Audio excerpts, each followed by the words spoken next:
up? It's Dramos, and welcome to a very special New Year's edition of The Recap. If you're watching this, congratulations. You officially made it to 2020. So rather than kind of do the same old thing we do every week, which I plan on getting back to, let's do a quick little New Year's edition.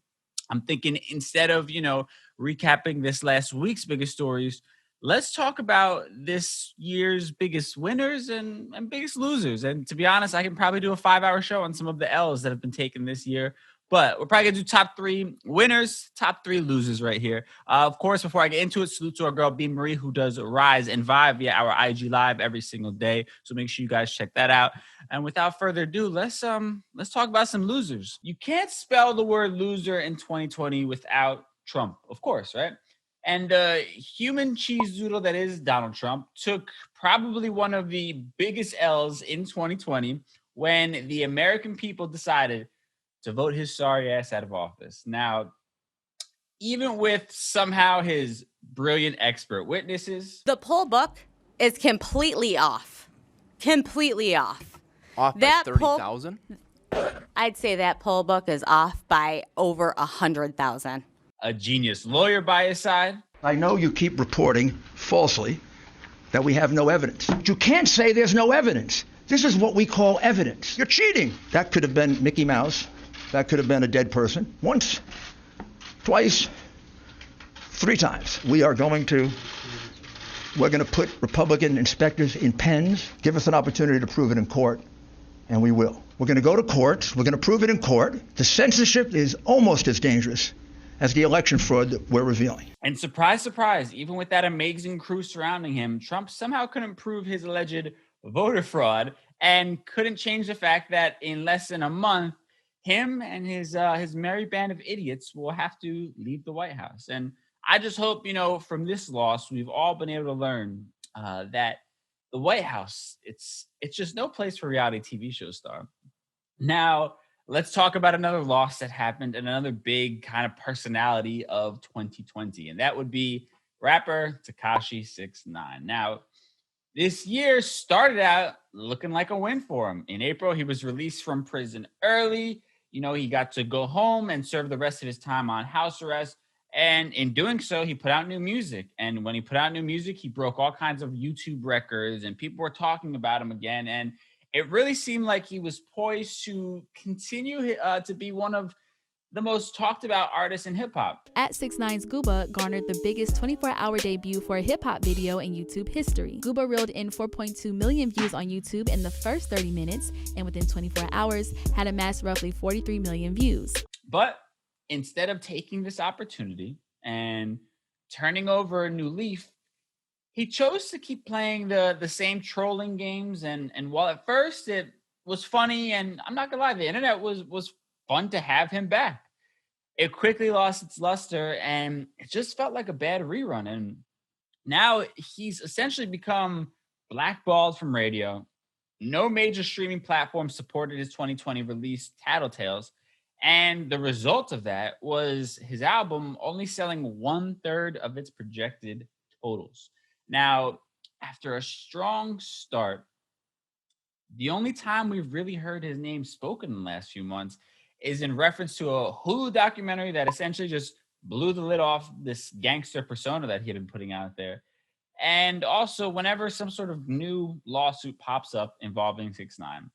Sadly, Takashi is a cautionary tale, and I think his 2020 loss should be something that we all kind of look at, especially in this day and age when it's talking about internet, clout, and fame, and all these different things, because sadly, Takashi is the story of someone who values clout and fame over absolutely everything. And of course, the result was not to be, a winning recipe for the man in 2020. Now, listen, wishing him nothing but the best. Hopefully he turns his life around and can learn from this entire experience, but it doesn't seem like 2020 was the time for him to do so. And man, probably the biggest loss. This one hurts my heart. This one, I'm going to make it quick because it's kind of depressing.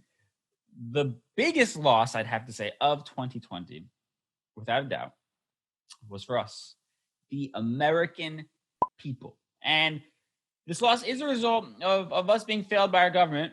Although, to be fair, some of you voted for that government. So you still have yourself to blame to a degree.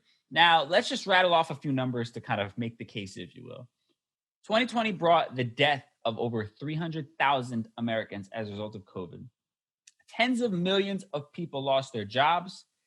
And somehow, facts and science became as elusive as LeBron James's hairline. Salute to the king. With that said, though, it seems like we've begun to learn from our gigantic L that we took this year, and at least have begun to move in the right direction, which now takes me to the more positive and happy part of this show when I talk about some of the biggest wins of 2020. And I left off the losses talking about the American people taking the ultimate L in 2020. But let's also talk about us taking a nice W in 2020.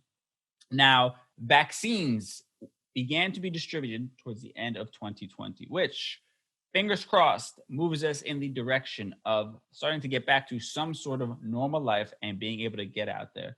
And while we've definitely seen devastation to our businesses, we've also begun to see innovation, which is absolutely incredible. Our video conferencing services are years ahead of where they would have been. And this new ability to work from home has really given many people a far better work-life balance, which has been, something that Americans have struggled with throughout the course of history.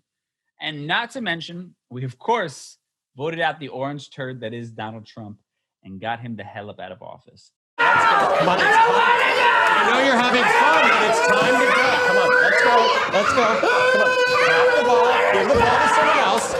Give the ball to someone else. Give the ball to someone else. Mr. President, give the ball to someone else.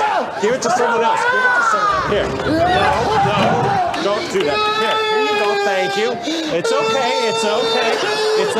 Which brings me to our next big winner, or winners, I should say, of 2020. Of course, that has to be President-elect Joe Biden and Madam Vice President Kamala Harris. The biggest thing about this one is it hopefully begins to move us back towards a bit of normalcy. Now, Kamala Harris, of course, making history as the first female vice president and also person of color. Biden's cabinet looking pretty diverse and also including Latin representation, which, let's be honest, has been lacking for years and years and years. But is it perfect? Of course it's not perfect. I mean, sadly, the Secret Service now not only have to worry about actual attacks from enemies on Joe Biden, but they also have to protect his old, frail body from things like strong gusts of wind and apparently his own dog. But as a start, to at least get us towards a place of healing, which is long overdue. I think we can all agree on that. Now, my biggest win, my biggest W of 2020, this one hits particularly close to home. And this W goes to Puerto Rico's own Bad Bunny, El Conejo Malo. Of course, had a monster 2020. The man released 3 albums in 2020 alone. He had his first ever, not only he had his first ever, the world had its first ever #1 all Spanish speaking album topping the Billboard charts. First time that's ever happened. And he removed Drake as the #1 most streamed artist in the world. Bad Bunny, yes, Bad Bunny from Puerto Rico is the most streamed artist in the entire world of any genre. And just as a friendly reminder to my ignorant people listening, his music is not in English, yet somehow he still is the most streamed artist in the world. You put that math together and tell me that our Latin brand, our Latin community is not global. And that's the beauty of somebody like Bad Bunny and why he means so much to the culture and why I personally speak about him so much.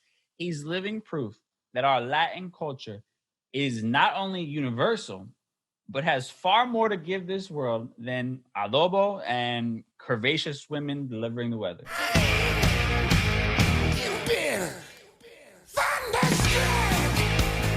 Now listen, all in all, 2020 hasn't been an easy year, of course, but I'd argue it's been a necessary one. I'd argue that 2020 has been a year of awakening. And hopefully, we're all walking away from 2020 realizing what is truly important. Hopefully, we've seen this country's faults. We've seen human beings' faults. We've seen the error of our own personal ways and our own personal lives. And we can now adjust and begin to moving towards a life that we're truly happy with and a life that, is fair for all of us. Now, as I officially lay 2020 to rest here on the show, I want to give you some words of positivity to start this new year with, of course, as I do each and every weekend. This week's quote, it comes to us from Booker T. Washington. And the quote is, "Success is to be measured not so much by the position that one has reached in life as by the obstacles which he has overcome." And I'll say it one more time. Success is not to be measured so much by the position that one has reached in life as by the obstacles which he has overcome. So if you've managed to overcome the year that was 2020, I'd say it's pretty fair to throw out there that you're walking into 2021 a success. Here's the deal. We have faced one of the darkest time periods in human history this last year. And if you're here watching this, you have Wi-Fi to connect to, you have a laptop, you have a television to watch this on. You've survived some of the worst conditions of the human experience. So listen, it's been tough, but pat yourself on the back. You deserve it. Use all the lessons you've learned, all this time off, all this newfound time with yourself, this self-discovery that hopefully you went through or that you're going to go through in 2021. Use it to your advantage and start painting a picture of the life that you really want for yourself. Hopefully, like a lot of you and myself included, you've begun to realize what truly is important in this world. And this year was a monumental one as far as the personal growth you allowed yourself to go through. Now, with that said, welcome to 2021. Thank you so much for the support that you have shown me with this show over the course of 2020. It's truly been incredible. It's been an amazing ride to go on, and I look forward to being back here each and every week, hopefully bigger and better. Salute to the entire LATV team and family who have been just nothing but incredible to me and putting out amazing content throughout the year. Salute to our girl B. Marie, who is, of course, doing the Rise and Vibe, our IG Live daily show. So make sure you check that out. And man, some of you are probably super hungover still watching this show or just recovering from a long week, or you might be partying into this next weekend as we kind of just, have some more days off from work. Whatever it is you're doing, enjoy it. You deserve it. 2020 has been a hell of a ride, and while I'm grateful for it, I'm not gonna miss it. 2021, let's do this. Thank y'all so much. I'll catch you next week. Bye.